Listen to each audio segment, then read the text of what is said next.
여러분 안녕하세요. 네, 한 주 동안 평안하셨는지요? 네, 눈도 오고 또 잠깐 추웠다가 또 오늘은 굉장히 따뜻한 날을 보냈는데요. 또 이제 내일 모레면 또 다시 추워진다라고 하죠. 이제 오락가락하는 날씨 가운데서 항상 건강하시고 또 그 안에서 또 신앙생활을 이어나가시는 우리 모든 성도님들 되시길 간절히 기원합니다. 오늘은 한 알의 밀이 땅에 떨어져 라는 제목으로 함께 은혜 나누기를 원합니다. 본문 말씀으로는 요한복음 12장 23절부터 26절까지 있는 말씀을 함께 보시겠습니다. 요한복음 12장 23절부터 26절에 있는 말씀을 제가 봉독해 올릴 때에 눈으로 따라 읽어주시길 바랍니다. 요한복음 12장 23절부터 26절에 있는 말씀입니다. 예수께서 대답하여 이르시되 인자가 영광을 얻을 때가 왔도다. 내가 진실로 진실로 너희에게 이르노니 한 알의 밀이 땅에 떨어져 죽지 아니하면 한 알 그대로 있고 죽으면 많은 열매를 맺느니라. 자기의 생명을 사랑하는 자는 잃어버릴 것이요 이 세상에서 자기의 생명을 미워하는 자는 영생하도록 보전하리라. 사람이 나를 섬기려면 나를 따르라. 나 있는 곳에 나를 섬기는 자도 거기 있으리니 사람이 나를 섬기면 내 아버지께서 그를 귀히 여기시리라. 아멘. 중국의 역사가 사마천은 그의 책 사기에 이런 말을 적었습니다. 천하희희 개위리래 천하양양 개위 리왕. 천하 사람들이 기꺼이 찾아오는 것도 모두 이익을 얻고자 함이요 어지러이 달려가는 것도 모두가 이익을 쫓아가는 것이다. 이것을 일컬어 우리는 이기주의라고 부릅니다. 자신의 이익을 무엇보다도 우선시하는 이념을 뜻하죠. 무엇보다 이기주의는 자신의 이익을 위해 타인의 이익을 희생시키는 것을 정당화합니다. 그런데 이 이기주의의 반대는 우리가 잘 알듯이 이타주의입니다. 서로가 반대인 만큼 또 서로가 서로를 이해하지 못하는 상황이 존재하죠. 진화론자들은 사람에 대해 이기적인 면이 타고났다라고 이야기를 합니다. 그래서 쓰인 책 중에 하나가 이기적 유전자란 책이 있죠. 이 책에서는 예로부터 이 사람 이전부터 진화론자가 이야기하기로는 살아남기 위해서는 자기 자신만을 생각할 수밖에 없는데 그런 존재로부터 진화됐기 때문에 모두가 이기적일 수밖에 없다. 그런 기질을 물려받을 수밖에 없다라고 이야기를 합니다. 그렇다면 이기적으로 살아남을 수밖에 없는 존재, 그런 존재들밖에 없는 세상인데 이타적으로 행동하는 사람들은 과연 어떻게 생겨나게 됐을까요? 이 질문에 그들은 우리가 이타적이라고 생각하는 행동조차 그들은 살아남기 위한 이기적인 일이라고 주장하기 시작을 합니다. 아니, 자신의 유전자를 남기기 위해 이기적인 존재가 되어서 살아남은 게 인간인데 그런 인간한테는 어떤 모습이 또 보이게 되나요? 생판 모르는 타인을 위해 자신의 목숨까지도 희생하는 사람들이 있습니다. 그런 사람들은 왜 그러한 모습을 보이는 것일까요? 그러한 희생은 과연 유전자를 남기려는 인간에게 생물학적으로 무슨 의미가 있느냐 말입니다. 정작 그 의인들의 유전자는 그 희생 때문에 후대로 전파되지 못하는데 그런데도 이타주의적 속성이 인류 집단 속에 계속 유지되고 있고 계승될 수 있는 것은 무엇 때문일까요? 이러한 질문에 대해서는 그들은 전혀 대답을 내놓지 못하고 있습니다. 진화론을 반박하기 위해 이렇게 이야기를 했지만 물론 상당히 많은 사람이 이기적인 것은 변함이 없습니다. 영국에 한 TV쇼가 있었습니다. 이제 4명의 참가자가 여러 라운드에 걸쳐서 심리전을 벌이며 이제 상금을 누적해 나갑니다. 이제 그 마지막 그 상금이 모두 누적이 되고 모든 게임이 끝났을 때 마지막 한 경기 결승전을 놔두게 되는데요. 그 경기가 사람들에게 가장 사람들이 좋아했다라고 합니다. 그 게임의 이름은 Split or Steal이라고 합니다. 나누거나 뺏거나 라는 뜻을 갖고 있는데요. 마지막 남은 2인 앞에 이 두 개의 공이 이제 놓이게 됩니다. 여기서 두 명 모두가 이 스플릿을 고르면, 나누기를 고르면 그 상금의 절반을 똑같이 나눠 갖고 그런데 한 명이 스플릿을 선택했는데 다른 한 명이 이 훔치기를 선택했을 경우 이 훔치기를 선택한 사람만 그 상금 전부를 가져갑니다. 그 두 명 다 이 훔치기를 선택하면 그 상금은 누구도 갖지 못한다라고 하는 아주 어떻게 보면 간단한 되게 룰이 있습니다. 근데 이 TV쇼에서 최종 상금이 이제 가장 많이 걸렸던 게임이 있습니다. 그 상금은 10만 파운드가 넘는, 이제 우리나라 돈으로 한 1억 5천만 원 정도 되는 돈이 최종 상금으로 걸려 있었습니다. 이 게임의 주인공은 한 중년 남자 스티븐이라는 사람과 한 조금 젊은 여성의 사라라는 이름을 가진 사람이 있었습니다. 진행자는 이제 두 명이 대화할 시간을 줍니다. 서로 설득해봐라 이거죠. 한 명이 다른 한 명에게, 사라가 스티븐에게 이야기합니다. 정말로 이 상금을 나누실 생각이 있으시냐고. 이제 그 질문을 받은 사람은 당연히 그러겠다라고 하겠죠. 둘 다 훔치기를 하면 아무도 못 가져가니까. 반으로만 나눠도 7,500만 원 상당히 되는 돈이기 때문에 이렇게 큰 돈인데, 이것도 큰 돈인데 제가 나누지 않을 이유가 없습니다 라고 스티븐은 이야기를 했습니다. 그렇게 이야기하는 스티븐의 이야기를 듣고 이 사라는 계속해서 울먹이면서 이야기합니다. 이거 제발 정말 나누기를 하실 것이냐고. 스티븐은 이제 주위에 관객들이 있으니까 제가 여기서 지금 훔치기를 고르면 저 사람들이 끝나고 와서 날 해코지 할지도 모른다. 난 나쁜 놈으로 만들지 말라라고 하면서 저는 절대로 자신은 나누기를 고르겠다라고 이야기를 합니다.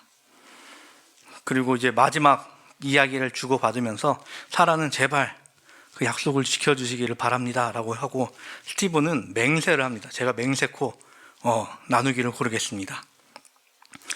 이제 진행자는 시간이 끝났으니 공을 선택하라고 합니다.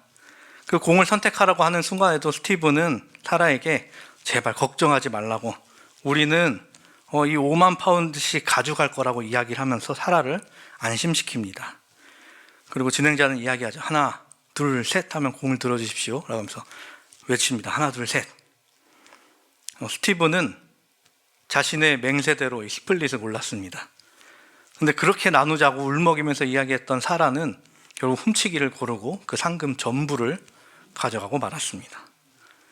이 장면을 보면서 누군가는 이렇게 생각했을 것입니다. 아니 어떻게 사람이 저럴 수가 있나. 저 사람은 정말 진심으로 진심을 다했는데 어떻게 저 진심을 배반할 수가 있지? 물론 이 장면은 좀 극단적인 상황이었지만 알게 모르게 이기적인 마음이 나타나는 게 사람의 마음이죠. 7,500만 원보다 1억 5천만 원이 좋은 거는 당연하니까요. 그런데 오늘 예수님께서는 우리에게 이렇게 말씀하십니다. 내가 진실로 진실로 너희에게 이르노니 한 알의 밀이 땅에 떨어져 죽지 아니하면 한 알 그대로 있고 죽으면 많은 열매를 맺느니라. 예수님께서 이 말씀을 하시기 전에 어떤 일이 있었나요? 우리가 지난주에 살펴봤던 예수님께서 주의 많은 환호 속에서 예루살렘에 입성하는 장면이 나옵니다. 제자들은 예수님께서 입성하시는 모습을 보면서 무엇을 생각했을까요? 예수님께서 이제 왕자에 오르실 건데 저 왕자 오른편과 왼편에는 누가 앉게 될까? 내가 거기에 앉고 싶다라는 생각을 했을 것입니다. 좌의정 우의정이 누가 될까 고민하고 있었던 것입니다. 그리고 예수님께서 그들에게 하신 말씀은 이러했습니다. 인자가 영광을 얻을 때가 왔도다. 제자들은 이 말씀만 들었더라면 이제 됐다, 이제 예수님이 왕자에 오르실 때가 됐다 생각했을 것입니다. 그런데 예수님께서는 이어서 말씀하신 한 알의 밀이 땅에 떨어져 죽어야 많은 열매를 맺는다 라고 이어서 말씀하시는 것입니다. 여기서 우리가 분명히 생각해야 하는 것은 예수님께서 먼저 말씀하신 이 영광에 관하여입니다. 예수님이 말씀하신 이 영광에 관한 말씀은 절대로 예수님 개인적인 영화가 아니었다는 것입니다. 그것은 메시아의 구속의 역사의 완성을 가리키는 것이죠. 당연히 그의 죽으심과 부활 그리고 승천하심 이 전부를 내포한 것이었습니다. 그런데 예수님의 입섬 장면을 보고 구원의 갈증을 느낀 헬라인이 찾아왔을 때 예수님께서 이 말씀을 하신 것은 굉장히 적절한 것이었다는 것이죠. 그런데 주위에 있던 다른 사람, 헬라인 말고 다른 사람, 즉 제자들에게 있어서 예수님께서 말씀하신 이 영광을 그들은 전혀 이해하지 못하고 있었다는 것입니다.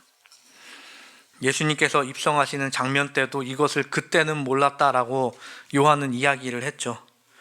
그들은 예수님께서 이해하신 이 말씀조차도 전부 이해하지 못하고 있었습니다. 그렇게 예수님께서는 제자들에게 이 영광에 관한 말씀을 해주신 것이죠. 예수님의 영광의 순간은 바로 한 알의 밀알이 땅에 떨어졌을 때 시작이 된다는 것입니다. 예수님께서는 죽으심으로 다른 죄인을 살리셨습니다. 그것도 한두 명의 죄인들이 아니라 모든 죄인이 살 수 있는 길이 열렸다는 것입니다. 이것이 한 알의 밀알이 땅에 떨어져 썩게 되었을 때 그것이 열매 맺는 것을 나타내신 것이죠. 자신의 생명을 그대로 보존하는 밀알은 열매를 절대로 생산할 수 없습니다. 그것은 홀로 살 뿐인 것이죠. 예수님께서 만약 죽지 않기로 마음 먹으셨더라면 그러하실 수 있으셨을까요? 예수님이 원하셨다면, 하나님께서도 인정하셨다면 그 모든 것들이 이루어졌을 것입니다. 근데 만약 예수님께서 그리하셨다면 죄인들은 전부 죽고 예수님도 홀로 사시는 것에 그쳤을 것입니다. 하지만 예수님께서는 당신의 생명을 들이심으로써 인류에게 생명이 다시 주어졌다는 것입니다. 예수님께서 하셨던 희생, 자신의 희생이 본인으로서만 끝나는 것이 아니라 그것이 또 전해져 더 많은 생명이 살게 하시기 위해서 예수님께서는 계속해서 말씀하시는 것이죠. 25절에 이야기합니다. 자기의 생명을 사랑하는 자는 잃어버릴 것이요 이 세상에서 자기의 생명을 미워하는 자는 영생하도록 보존하리라. 옛날에 병법서, 오자병법서를 보면 이런 말이 적혀 있습니다. 필사즉생, 행생즉사.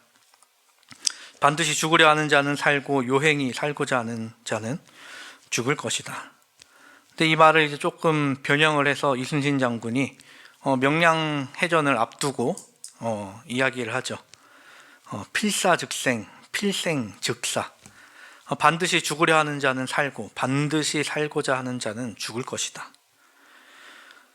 단 13척의 배로 일본 수군 133척의 배와 맞서 싸우기 전에 했던 이야기입니다.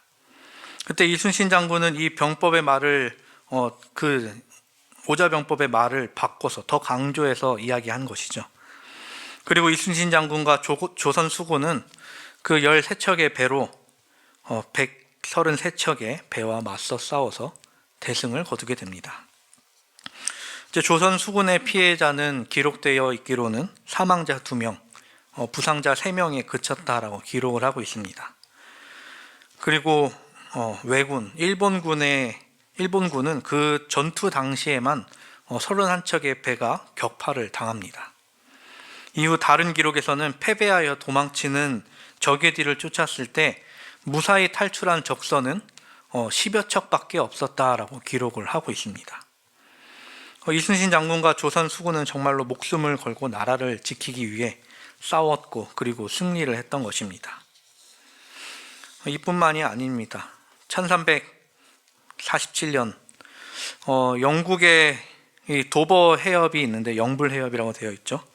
영국과 프랑스 두 나라가 진을 치고 싸우고 있었습니다. 이때는 영국과 프랑스의 이제 100년 전쟁이 이루어졌던 때였는데요. 영국은 프랑스의 북부 도시, 여기 칼레라고 적혀 있는 도시를 집요하게 공격을 합니다. 그렇게 열심히 공격을 했는데 이 칼레라는 도시는 1년 동안이나 그 공격을 막아냅니다. 그런 이 마을이 한 도시가 1년이나 이걸 막아낸다는 것은 정말 대단하긴 하죠. 하지만 결국 버틸 수 없게 되자 그들은 영국의 백기를 들고 항복 사절을 보내게 됩니다. 그런데 영국은 그동안 끝없이 저항하던 이 칼레 마을과 주민 전체를 몰살시키고자 마음을 먹습니다. 그런 이야기를 듣자 항복 사절은 영국 왕 에드워드 3세에게 갈 수밖에 없었습니다. 그리고 그에게 자비를 구합니다. 그러나 영국 왕은 그동안 수많은 영국 군사가 희생된 것의 보상으로 너희들은 다 죽어야 된다. 너희들을 전멸시켜버리겠다라는 것이었습니다. 항복사절은 필사적으로 매달려서 애원을 하니 왕이 마음을 바꿔서 이렇게 이야기했습니다. 좋다. 내가 칼레 시민들의 생명은 보장하겠다. 그러나 누군가는 그동안의 반항에 대해 책임을 져야 하니 칼레 시민을 대표하는 6명은 교수형에 처할 밧줄을 목에 걸고 맨발로 걸어 내 앞으로 오라. 이 명을 들은 시민들은 기뻐할 수도 슬퍼할 수도 없었습니다.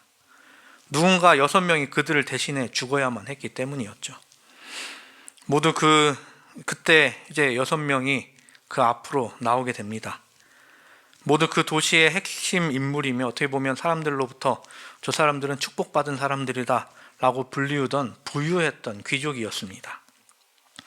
이제 칼레에서 가장 부자였던 위스타슈 생피에르라는 사람이 가장 먼저 나옵니다. 뒤이어 5명의 귀족들이 목에 밧줄을 메고 맨발로 걸어 나가기 시작합니다. 그렇게 그들을 처형하려는 순간 영국 왕은 결국 마음을 바꾸고 그 6명도 전부 살리기로 마음을 먹죠. 그 일이 있은 후 550년이 지난 1895년에 이 칼레라는 도시는 조각가 로댕에게 이 용감한 6명의 동상을 세워달라라고 이야기를 합니다. 이제 그 작품이 오늘까지 그곳에 있는 로댕의 칼레의 시민이라는 동상입니다. 칼레는 이 작품을 보고 이 6명이 좀 용감하게 나오기를 바라했습니다. 로댕에게 부탁할 때. 근데 이들은 그렇게 용감한 모습은 아니죠. 로댕은 그들을 두려워하는 모습으로 조각을 했습니다. 왜 그랬냐라고 이야기를 하니 그들은 사람이었기 때문이다 라고 이야기를 했습니다. 자신이 죽어야 다른 사람이 산다는 것은 알지만 실제로 죽음을 앞두고는 무서워할 수밖에, 두려워할 수밖에 없었다라는 것이죠. 예수님께서 마치 십자가에 달리기 전 그토록 기도하셨던 그 모습이 사람에게도 분명 나타나는 것이죠. 이순신 장군과 함께했던 조선 수군도 이 칼레의 6명의 귀족도 목숨을 걸었지만 실제로는 대부분이 죽지는 않았습니다. 그런데 예수님께서 인류를 위해 보이신 것은 목숨을 거신 것이 아니라 실제로 목숨을 잃으셨죠. 예수님께서는 분명 자신이 부활하실 것을 아셨지만 사람의 몸을 하셨기 때문에 그 과정들이 얼마나 고통스러울지 또한 아셨습니다. 이곳저곳으로 끌려다니시며 신문 당하시는 일, 그리고 재판을 당하시는 일, 또 채찍을 맞으시는 일, 그리고 십자가를 지고 갈바리 언덕까지 오르시는 일, 그리고 고난을 겪으시다가 죽는 순간까지 그 모든 것이 사람으로서 겪을 수 있는 고통을 모두 겪으시고 결국엔 죽을 것이라는 것을 아셨습니다. 그런데 그 모든 것을 감당하셨습니다. 이 모든 것을 알고서 그곳으로 가신다는 것은 어떻게 보면 절대적인 사랑이 없다면 일어나지 않을 일인 것이죠. 그런데 그곳으로 가신 분이 바로 예수 그리스도이십니다. 누구를 위하여 그곳에 가셨나요? 사람을 위해서, 인류를 위해서, 죄인을 위해서, 그리고 우리를 위해서였습니다. 그런 사랑을 받은 우리인데 우리 역시 예수께서 가신 그 길을 가야 하는 것이 마땅하지 않겠습니까? 생명을 받은 우리 역시 예수께서 가신 그 길을 온전히 걷게 되기를 간절히 바랍니다. 그렇다면 예수님과 같은 길을 걷는다는 것, 그것은 어떤 것일까요? 제가 느닷없이 여러분한테 우리는 죽어야 합니다 라고 한다고 해서 우리가 죽을 수는 없죠. 그렇다면 한 알의 밀알이 땅에 떨어져 썩어지게 되는 것은 우리는 어떻게 우리의 삶 속에서 실천해낼 수 있을까요? 이것에 대해서 가장 잘 이해한 한 사람이 있었습니다. 그의 이름은 바울입니다. 바울이 사울이란 이름을 가지고 살아갈 때에는 자신을 드높이려는 삶을 살아왔죠. 누구보다 이기적이었고 자기 자신밖에 없는 사람이었습니다. 다른 사람을 죽이는 것에 대해서 죄책감을 느끼지도 않았으며 그것을 자랑으로 여기던 사람이었습니다. 근데 그런 그가 다메섹 도상에서 예수님을 만난 이후 누구보다 약한 자로 전락하죠. 그리고 다시 그것을 회복했을 때 그는 새로운 삶으로 다시 살게 됩니다. 그런 그가 남겼던 편지에는 이렇게 이야기하죠. 고린도전서 15장 31절. 형제들아, 내가 그리스도 예수 우리 주 안에서 가진 바 너희에 대한 나의 자랑을 두고 단언하노니 나는 날마다 죽노라. 또 이어서 이야기합니다. 내가 그리스도와 함께 십자가에 못 박혔나니 그런즉 이제는 내가 사는 것이 아니요 오직 내 안에 그리스도께서 사시는 것이라. 이제 내가 육체 가운데 사는 것은 나를 사랑하사 나를 위하여 자기 자신을 버리신 하나님의 아들을 믿는 믿음 안에서 사는 것이라. 그리스도의 동역자로서 열매 맺고자 하는 사람은 땅에 떨어져 죽지 않으면 안 됩니다. 그런데 어디에 떨어져야 하냐면 세계의 필요라는 밭고랑에 떨어져야 한다는 것입니다. 자기 사랑과 사욕을 줄여야 하는 것이죠. 자기 희생의 법칙은 그것이 곧 자기 보존의 법칙입니다. 농부는 자신이 가진 곡식을 밭에 흩뿌리면서 그것을 보존해 나갑니다. 인생에 있어서도 그러하다는 것이죠. 주는 것이 사는 것입니다. 보존될 생명은 하나님과 세상에게 그리고 사람에게 봉사하는 일에 아낌없이 바쳐진 생명이라는 것입니다. 이 세상에서 그리스도를 위하여 자신의 생명을 희생하는 자들은 결국엔 저희 생명을 영원히 보존하게 될 것입니다. 자신의 욕심에 따라 허비해 버린 삶은 결국 먹어버린 곡식과 다르지 않겠죠. 그것은 사라지지만 증가됨이 전혀 있을 수 없다는 것입니다. 사람이 자기 자신을 위하여 모을 수 있는 것을 모을 때 또 자신을 위해 살고자 생각하며 계획할 수 있습니다. 그러나 그것은 생명이 그치게 되면 자신에게는 결국 남는 것이 없다는 것입니다. 즉 자아 섬김의 법칙은 자멸의 법칙인 것이죠. 바울은 이것을 깨닫고 자신을 죽이며 그리스도를 위해 세상의 사람들을 위해 또 다시 살게 되었습니다. 그렇다면 우리가 예수님처럼 혹은 바울처럼 모든 것을 집어던지고 살아야 하는가 하면 또 그렇지는 않을 것입니다. 만약 그렇게 해야만 우리가 구원을 얻을 수 있다라고 한다면 세상에 구원받을 만한 사람은 몇 없겠죠. 물론 그렇게 사는 것이 좋겠지만 바울을 비롯해 사도와 같은 사람은 그에 합당한 은사를 받은 사람이었습니다. 그렇다면 우리는 어떻게 해야 할까요? 즉 우리는 우리가 받은 은사대로 예수 그리스도의 모습을 보이며 그에 합당한 삶을 실천하며 살아가는 것이 필요한 것입니다. 이것은 자신을 죽이지 않고는 해나갈 수 없는 삶이기도 하죠. 이러한 삶이 정말 가능할까요? 물론 자신을 죽이며 산다는 것, 자아를 죽이는 것은 정말 힘든 일이고 어려운 일일 것입니다. 하지만 그 일이 힘들다고 하지 않는다면 우리는 아무것도 바뀌지 않는 삶을 살게 되어버릴 것입니다. 우리가 바뀌기를 포기한다면 결국 우리에게는 아무것도 남지 않은 것이 되어버릴 것입니다. 그렇게 우리는 자아를 죽이고 거기서부터 새로운 열매를 맺는 삶을 살게 되길 간절히 바랍니다. 그 일이 분명 쉽지는 않을 것입니다. 아니, 우리의 능력으로 하려고 하면 불가능에 가깝겠죠. 그렇게 우리가 해야 할 것은 하나님께, 그리고 예수 그리스도께 그 모든 것을 구해야 합니다. 그러므로 인하여 우리가 예수님과 같이 십자가에 못 박힌 삶을 살게 되길 간절히 바랍니다. 그리고 예수님께서는 우리를 다시 살게 하시되 영원한 삶으로 살게 하실 것 또한 믿는 우리 모두가 되기를 간절히 바랍니다. 사랑하는 우리 성도 여러분, 예수님께서는 마지막에 이렇게 이야기하시죠.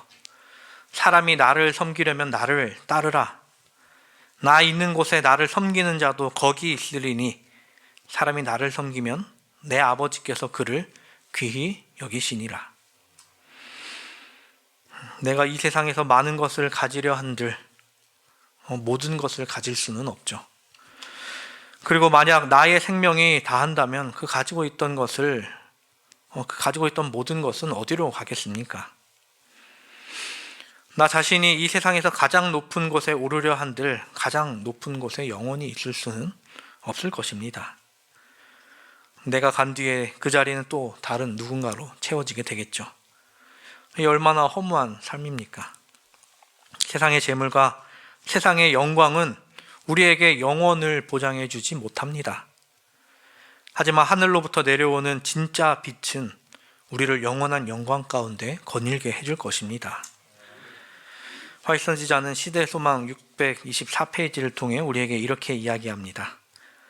희생의 십자가를 예수님과 같이 지는 자들은 모두 그분의 영광을 나누어 가지게 될 것이다. 당신의 제자들이 당신과 함께 영광을 얻게 되는 것이 멸시와 고통 가운데 처한 그리스도의 기쁨이었다. 그들은 그분의 자기 희생의 열매이다. 그들 가운데서 그분의 품성과 정신이 살아 움직이는 것이 그분이 받으실 보상이며 영원 무궁토록 그분의 기쁨이 될 것이다. 그들의 수고와 희생의 열매로서 그들이 그분과 함께 나누는 이 기쁨은 다른 사람들의 심령과 생애에서도 나타날 것이다. 그들은 그리스도의 동력자들이며 하늘 아버지께서는 당신의 아들을 영화롭게 하시듯이 저들도 영화롭게 할 것이다. 우리가 이 세상에서 살고자 하여 영원한 죽음의 삶으로 나아가는 것이 아니라 이 세상에서는 우리가 비록 죽지만 영원히 사는 삶으로 나아가게 되기를 간절히 바랍니다. 우리의 생명이 주님께서 쓰심으로 인하여 세상에 심어져 더 많은 열매로서 하늘 곳간으로 나아가게 되는 우리 모두가 되기를 간절히 바랍니다. 한 알의 밀알이 땅에 심어지듯 우리도 세상에 심어져 주의 나라를 확장함으로써 주께서 주시는 가장 빛난 영광 가운데 영원히 사는 우리 모두가 되기를 바라면서 말씀을 줄이겠습니다.